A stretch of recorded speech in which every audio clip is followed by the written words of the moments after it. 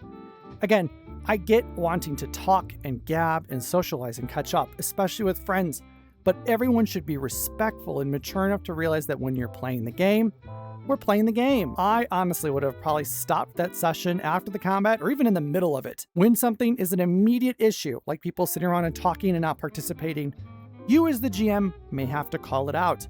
Sometimes people don't realize it, assuming they're blind somehow and socially inept. Sometimes they're just assholes and need to be put in line. When you call it out, just be polite, keep it short. If it continues, just stop the session and figure out what you want to do next. Is it cut people, cancel the thing entirely? Whatever you decide, go with it. And when you cut people, tell them why. Be honest. Be polite, but be honest. Perhaps that will allow them to grow. You know, assuming they're mature enough to realize that they're a problem when they get called out for it. Hopefully, though, OP and this GM find a better table, because Lancer is such a fun system. I highly recommend everybody try it, especially if you like sci-fi and mech combat. The world is super weird and cool for a sci-fi universe, and the system is super interesting to run.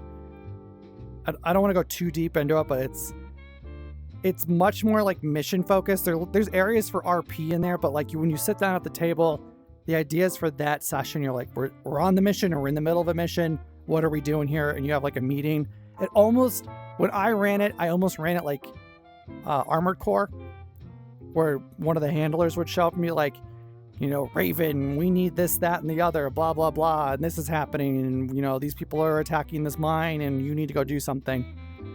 And when you're in the campaign, the players can, like, if they, like, let's say, bank some favors with a mercenary company of other Lancers, they might be able to call that card in and go, hey, rogue group or whatever, you know, we saved your asses during that uprising on Centauri 5. You owe us. You need to drop with us and help us, you know, deal with this mine getting attacked or something. And maybe then that they do. They show up and they help you, and you've got like NPC Lancers on the field. It's super open-ended with the character creation. It's such a weird world where like there's rogue AI that might have achieved godhood potentially or be from another dimension, and it's super cool. I'll do a video at some point talking about it and kind of like how the system's played and how you can run it and just the world of it overall. But I highly recommend it, especially if you're into sci-fi, and especially if you have any interest at all in anything mech, be it Gundam, Armored Core, you know, whatever. I highly recommend trying it. It is so much fun. Alrighty guys, that is going to be it for me today. Thank you guys all for hanging out. If you're enjoying the video, hit that thumbs up button. Otherwise, leave a comment below. I'd love to know your thoughts on any of the stories we talked about. If you haven't yet, I do stream on Twitch throughout the week. Link is in the description. Otherwise, I will see you guys all in the next one. Bye, everybody.